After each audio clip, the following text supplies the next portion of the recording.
As we live life, we get presented with new heartbreaks, new setbacks. People are battling mental warfare, spiritual warfare, and just mental challenges, to be honest. How do we navigate this without letting it consume us as people?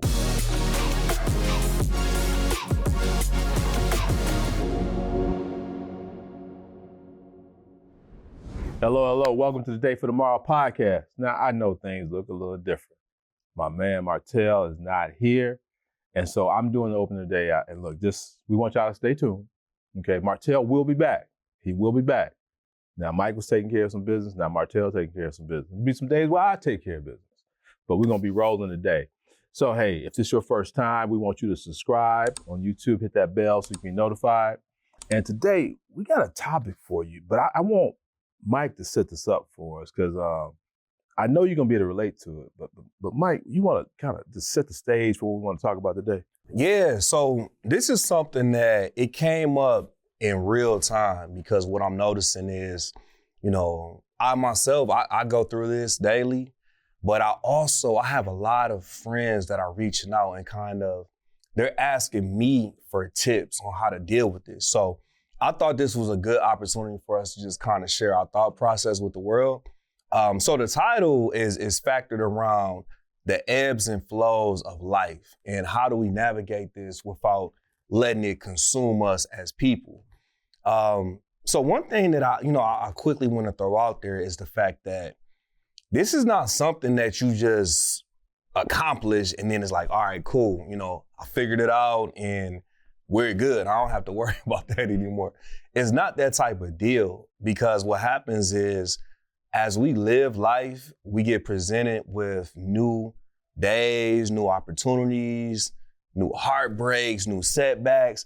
Everything becomes fluid, and the only thing that can remain constant is our controllables. Yeah. And for men like us, and hopefully most of you that are watching, the one constant that we always tend to rely on is God, because we know he's omnipresent, where, he's the Alpha, he's the Omega, he's unchanging. We're humans, we're built to evolve, change, but God is going to remain constant. And you're right, because, I think a lot of times, because life is going to happen. We were talking about it before we even started taping. And that attitude piece, I remember years ago, I remember realizing that only one person can control my attitude, and that's me. And we know God is at the root, but before I even knew God like I did, I said, why am I going to let someone else or let something else set my attitude? If I'm going to be upset, it's going to be because I choose to be upset, not because somebody made me upset. Right. And then you start to pull God into it. You start to realize that, man, I really ain't got no reason to be upset. But the point I'm getting at is that we allow outside forces, stressors, to set our attitude. And then we want to blame those outside forces on causing us to have a bad attitude. So, let's maybe attack it from that viewpoint for a minute. How do people, allow those outside forces to control them and their attitude? So I think one clear, example of that is what we're going through now with the political environment. Regardless of which side you land on, red, blue, purple, it really doesn't matter because we understand that there are forces at work that are just literally beyond our control. And going back to your point, I think that's one of the main points that we want to break down for the people, because as we talk, we're going to try to leave you guys like a breadcrumb trail so that you can pick up the steps and hopefully utilize it in your own world. So my biggest thing is I try to flip the media intake on its head, so to speak. When I wake up in the morning, I'm very disciplined in the fact that I don't want to touch a phone really at least an hour after waking up. I want to spend a little bit of time grounding myself on the things that are most important to me. Faith is number one, where I'm going to thank God for waking me up. I'm going to try to have a quiet moment talk to God, let him talk to me. But then right after God is family. You know, I want to spend a little time and, you know, I like waking my kids up in the morning. You know, I pray for them. As soon as I wake them up, I say a quick little prayer. And to me, that kind of sets the day on the right stage versus allowing, you know, the media or social media to just kind of infiltrate me with whatever is going on with a million people's thoughts. You know, as you say that, the way I interpret that is like you setting your priorities at the beginning of the day. Because, man, I love the point though, because if you run, and a lot of people do, run to their phone first, they make that their priority. What you just laid out is how you make your priority. What in your life, you know, you talked about praying with your kids, you know, thanking God for waking up. I don't even know if you even thought about it that way. You laid out your priorities, and not just for the day, but really how you gonna set your life up. Yeah, and it's interesting because just to be clear, like it's not always easily accomplished. I wake up a lot of times, I got 5 missed calls, 5 different unopened text messages. And so it's like, I have to deliberately say, you know what? I'm going to get to that when after I do what you said, like set my priorities. And another reason why I make sure that I do that is because we have to really think about the way the world is. You know, social media provided a lot of accessibility. It brought a lot of different tools, but what it did, it gave everybody a voice. And some people are like extremely transparent on social media, man. They'll be talking about some of the most random, crazy, and it's distracting at the very least. At the least, it's distracting, but at the most, you know, a lot of people get sucked into all of these different people's lives and mind frames. And, you know, the reality is a lot of people are battling mental warfare, spiritual warfare, and just mental challenges, to be honest, you know. So this is something that we got to consider when we're scrolling through these timelines and just reading everybody's thoughts, because it's no way for our brain to not process these thoughts. No, facts, that's fact. And, you know, going back to where we started, like how to, you know, letting these outside factors influence our attitude. And, you know, kind of as you laid your priorities out and you talked about the other side, when you're using social media as that first place you go to, yeah, you're going to let it get in you. It's going to get in your spirit. So naturally, it's going to cause you to feel and think a certain way because you let it into your spirit. But if your priorities, like you said, intentionally, you know, you say, okay, God's going to be my priority. That's where I'm starting my day at with him. It's going to put you in a certain mindset too. It's going to also, you know, give you that mindset that, you know, wait a minute, okay, I'm really relying on God and not the world. So, you know, you talk about attitude. You know, if your attitude's based on, hey, well, I'm a child of God, I know he got me. Yeah, things might be rough right now. You can stay a lot more positive in that type of environment. But if you get your attitude is that the world is messed up, I'm being consumed by it, and I need to do A, B, C, and D, your attitude is going to be based on how you fit in the world. Right. You know what I'm saying? So that positive attitude, I mean, we talked about the influences, but how do we, man, switching gears a minute, so how do, you know, given those breadcrumbs, what can people do? You already laid it out, but what else can people do to kind of, because they might not know God like you know God, right, to get that positive, get their attitude more positive than what it is today?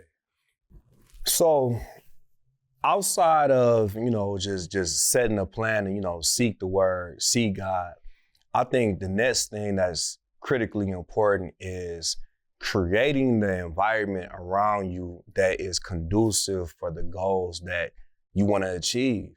You know, a lot of times I think it's easy for us to just, you know, we talk to some of the same people just because we happen to live next to them. I know them from school and I've been knowing them forever. You know, their mama know my mama, and, you know, and there's nothing wrong with that. I'm not saying that you need to go just put people on the chopping block and say, you know what, I'm done with you. I'm not saying that. But I do think it is important for you to take an analysis of, you know, where is your circle right now? Yeah. And where is it going? Because if you don't have a circle of friends that truly inspire you and encourage you to reach your goals, you actually don't have a circle, you have a cage. And I think that's something that it's a hard reality for us to accept at times, but your environment is no way around it. It's going to create a certain mind frame. And the old saying is you show me your 5 people you spend the most time with, and I can show you how your life is going to end up. When I hung around a certain group of people, and I ain't always hang around godly people because I wasn't godly myself. I thought like them, I acted like them, like that five people again, right, that you're around. So, I was a mirror of who they were in a sense. So if, right off the bat, if they doing negative things, I had the same attitude, if I'm honest. And one thing I'll say too, and this is hard for some, it's hard for some people, but you said it a minute ago too, is that you will have to divorce yourself of some people in your life. Now, I can speak to all of you right now. Some people you can talk to right now, all they're going to give you is a cloudy day. They're going to tell you how messed up their life is. They're going to tell you they can't get this or that because somebody keeping them back. You can record what they say and get the same recording every time. But, that's your friend. Now, I get it. You got a relationship going back, you might be years. But if you want to change your attitude, what we're saying is you got to change your circle. And I love that cage thought process because, it is a cage. And some people, unfortunately, I think they enjoy being in that cage. We adapt and acclimate to what we see every day. And so people adapt to unstable situations all the time. And it's like, you know what? Well, I mean, this is just what I know. And sometimes taking that leap outside of that circle or that cage, it's the fear of the unknown. It paralyzes some people. They say, I'd rather stay where I'm at because at least I know, what I'm dealing with versus taking that leap of faith and going on the other side. Yeah, it's that unknown. I mean, and to your point, I'm comfortable right where, I'll use myself, job-wise. Okay, I've been in this job X amount of time, but it's time to do something else.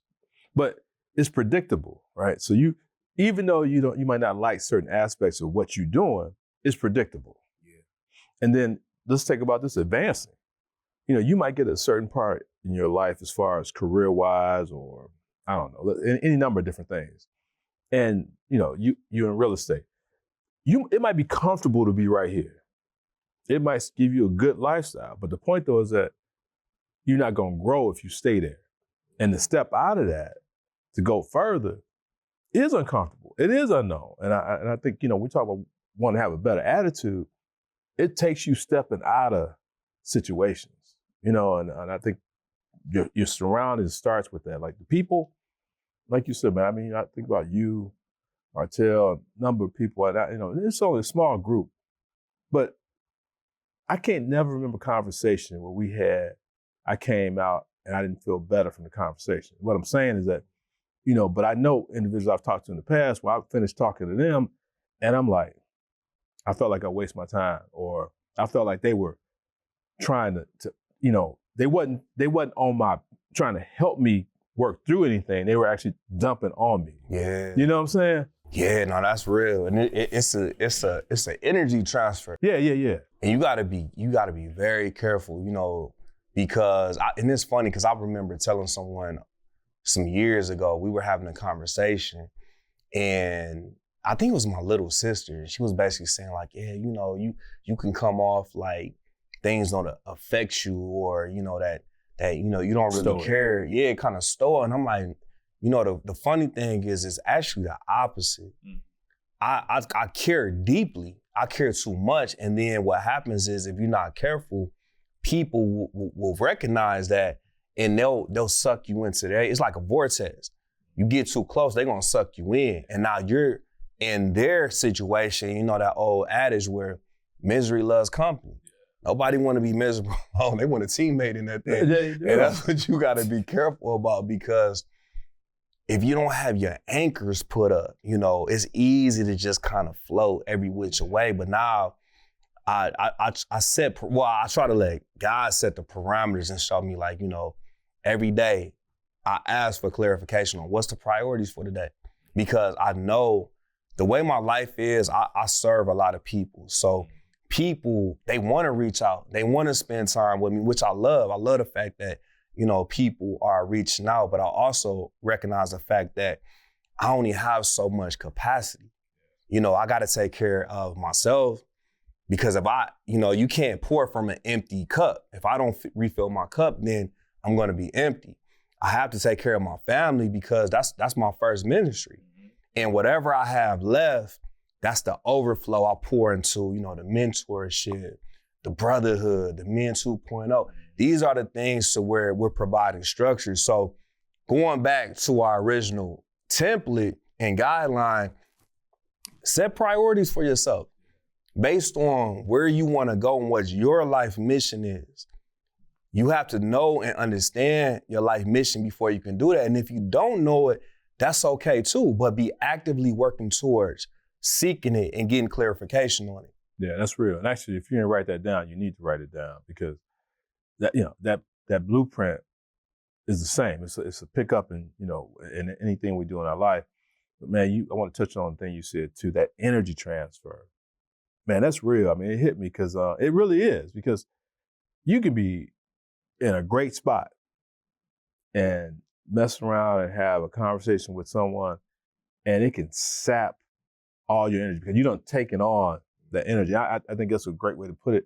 And so thinking about how many people, when you talk about that energy transfer, how many people are pouring in versus taking out? And don't get me wrong, some people who are closest, when they're going through something, we're gonna take it on because we care about them, right? And we know they're sincere. It's not their MO, and you gotta let God use us.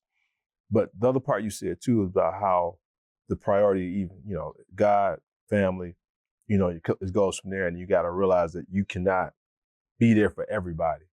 And sometimes that's where I think we can beat ourselves up a little bit, right? And we think that, we know that this person's reaching out, but we can't reach to everybody. And I really feel, man, this is for me, and I think, you too, is where I'm like, okay, Lord, help me. And I pray for them. And God will kind of lay it out. It's like, okay, call this person. He put on my, and you call him, like, oh man, I'm glad you called today. We had a young man, like, talking about Man 2.0. We went and checked out the Big Ten game the other day, right, on TV. This young man, hadn't talked to him, I think I mentioned to you before we left.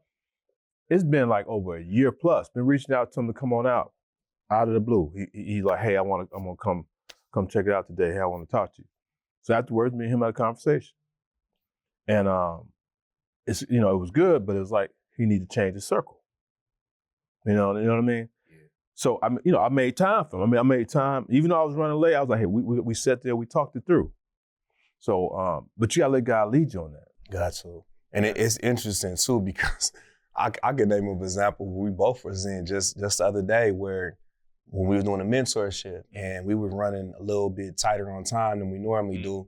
We had sat with the 7th graders, and we were on our way out. We saying, we're gonna say what's up to the 8th graders, and then we're gonna, let them know we still here, but we on our way out. But I think the spirit hit us both, because one of the young men, it was multiple young men, they were so eager to come, happy to see us, and they're like, hey, we gonna go sit and do the mentorship. And then me and Rodney kind of looked at each other, was like, okay, yeah, because it was spiritually led. We didn't even have to talk about it. We just like, what?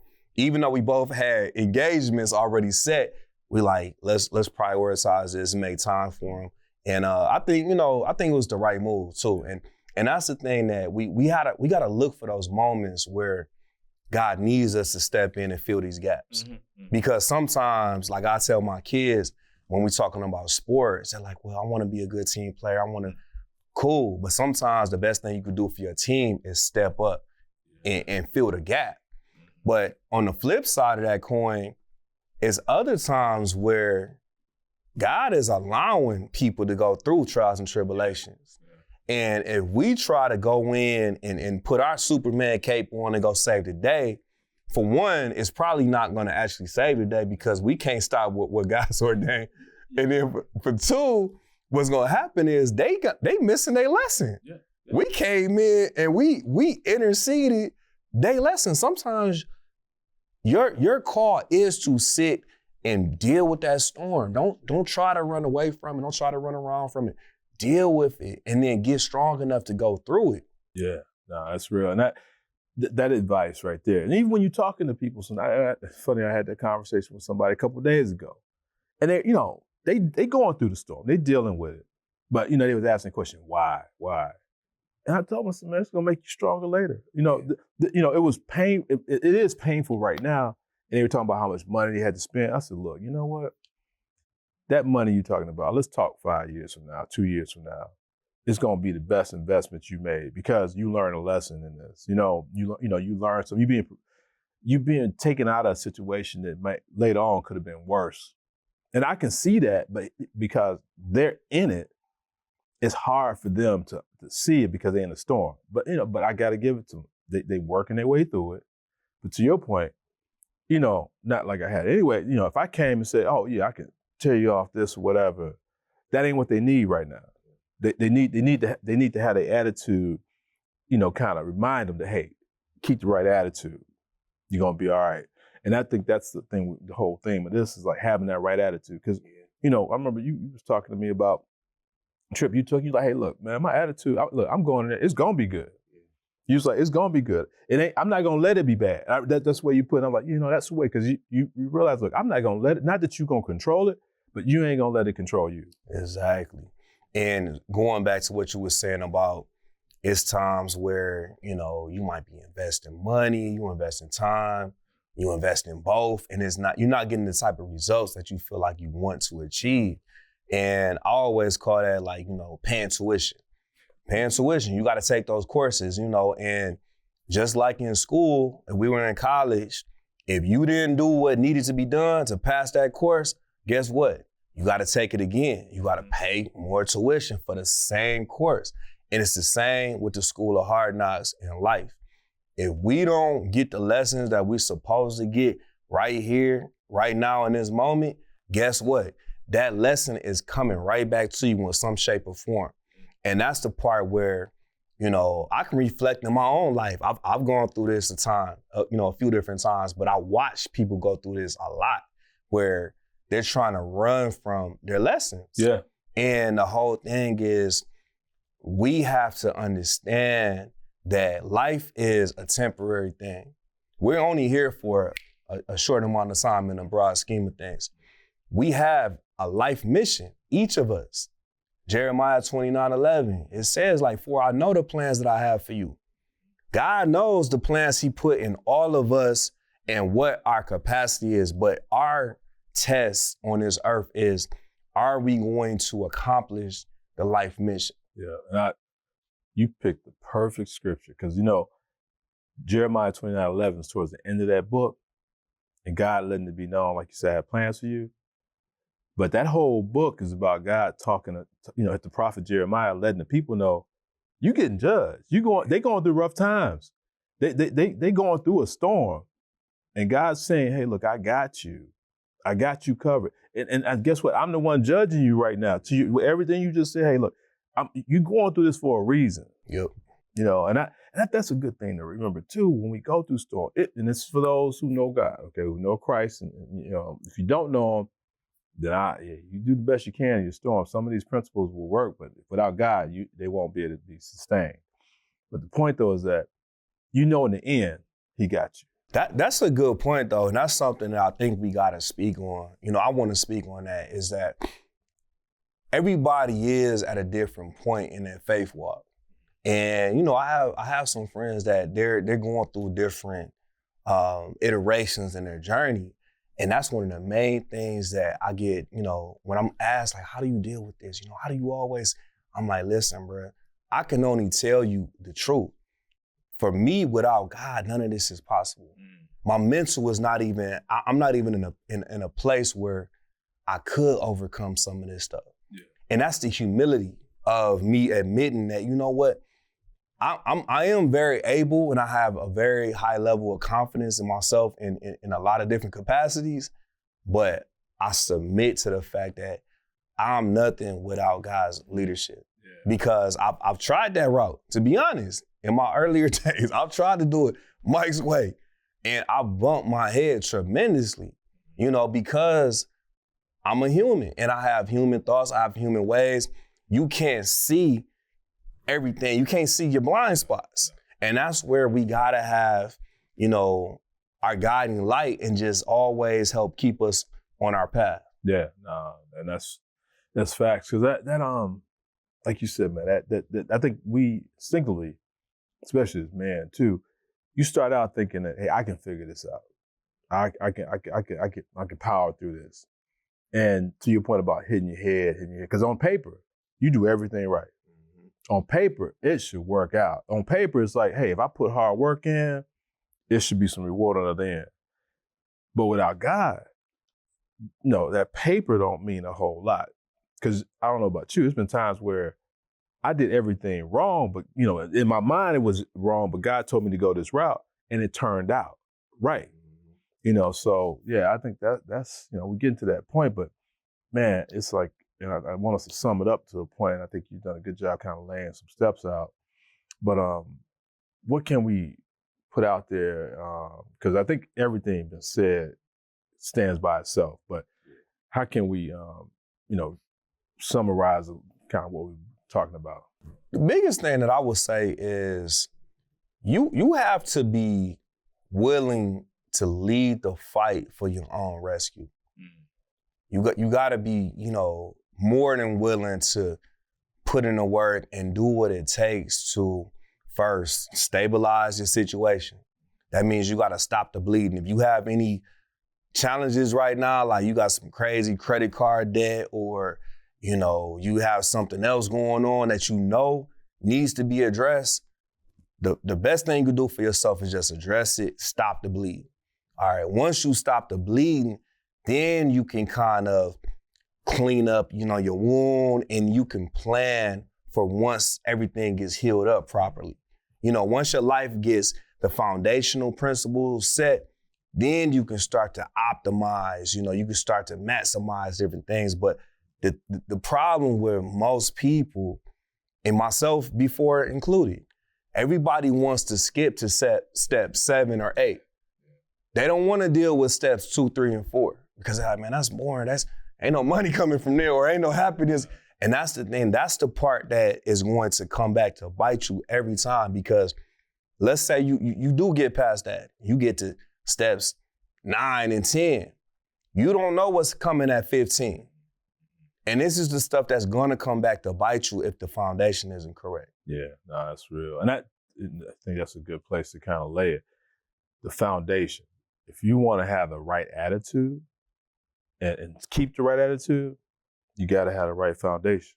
I mean, you hit on the fact first, knowing God, having the right people around you, that whole energy transfer piece is key, and just what you just finished up stating there, just now, all those things get you there, and actually, and really they keep you there. It's going to be times where, don't get me wrong. Now, we ain't saying that like Mike said before, we ain't perfect. There's times where doubt creeping into my spirit, and I'm like, I get that little head down, whatever, but it don't last long, because the things we're talking about. Boom, you pray. Or God, one of your partners call you. Dude, what's up? Where you at with that? You know what I'm saying? So that's why these elements are key. Yeah. It's a quote we heard, maybe in Men 2.0 somewhere, but the enemy does his best work in isolation. So when we isolate ourselves, and sometimes we will, because we feeling like we're not in a great place, we're going to kind of shut down. We just going to deal with it. But that's where, your thoughts can kind of get a hold of you, your actions, just everything's where, this is where you tap into your circle. That's why that circle is so monumental and having. And if you don't have one, seek out environments. We have one where, for the brothers, Men 2.0, every second Saturday of every month, we come in this room. It could be anywhere from 30 to 75 brothers in here from all ages. And we help each other, sharpen each other, and we just build on it, build with each other. For the ladies, we have Lift. first Saturday of every month. So, you know, if it's another organization, plug into it. But the whole thing is get active in your own rescue. Don't just sit there and say, woe is me, you know, nobody cares what's going on. Look, everybody's fighting their own fight. Everybody's going through some type of challenge, some type of tribulation. So the biggest thing you can do is find teammates that, you know, y'all can help each other fight. Yep. Hey, couldn't have said it no better. I mean, I think that's a good spot to kind of end the day. And look, Mike already gave you some insight into two of the organizations that you can come check out. The address is 28202 Franklin Road. That's in Southfield, Michigan. You heard it. Lift, ladies, come on out. They meet 10 to 12, the first Saturday of the month, Men 2.0. This next Saturday, that second Saturday of the month, every month, we meet at the same place, 10 to 12 as well. And get in a circle where that energy transfer is positive. Yeah. You know, it's not, we don't have energy sappers in here. You know, we don't have parasites. We have people who are pouring into one another. Right. And I'm also invite you, because if you don't have a church home and you're looking for one, you can check out Freedom in Christ Ministry on Sundays at 11 a.m. Same place, 28202 Franklin Road. We have service here as well, too. You can check us out online as well. But hey, in person, if you want that fellowship and you want to start connecting, then come in person and find out what it feels like to have Christ in the room, all right? So with that, hey, we're going to let you go. I want Mike to kind of share something, because he got a different shirt on today. Okay, I want him to talk about that a little bit. So Mike, tell us what's up. Yes, sir. So this is a partnership with me and my homeboy, Evan Faye. We're both real estate developers, but we're also men of the community, you know? And so what we did was we partnered on an apparel line that's called Block Detroit. So it's BLCK, which stands for Building Legacy, Cultivate Knowledge. And we want to give you all a uniform that share the same values that we share. You know, fighting the good fight that we're fighting, and it's going to be a lot more information come out. We're going to have some events, so stay tuned. There's going to be a lot of information coming soon. Look, get your order in, because I'm trying to get mine right now, right? All right, say, look, with that, once again, check us out, subscribe on our YouTube page Today for Tomorrow. Don't worry, Mr. Martell going to be back in the saddle here soon enough. But hey, have a good one, and peace. Peace.